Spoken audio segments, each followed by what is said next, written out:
ঢাকার কাছে বাইপাইলে ফের ৩.৩ মাত্রার ভূমিকম্প। নকশা দেখাতে না পারলে রেলিং ভেঙে পড়া কষাইটুলির ভবন সিলগালা। নরসিংদীতে ২০০-র বেশি ভবন ক্ষতিগ্রস্ত।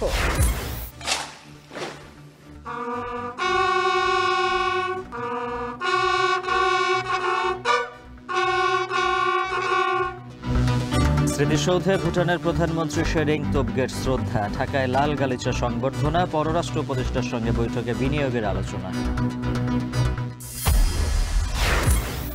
গণভোটের ৪ প্রশ্ন নির্বাচন পর্যন্ত বোঝানো যাবে না জনগণকে। ফ্যাসিবাদের বিরুদ্ধে দৃশ্যমান কিছুই করেনি জামায়াত, অভিযোগ বিএনপির। রেকর্ড সংখ্যক আন্তর্জাতিক পর্যবেক্ষক থাকবে ফেব্রুয়ারির নির্বাচনে, জানালেন ইসি সানাউল্লাহ। গণতন্ত্রের নতুন সূচনার প্রত্যাশা।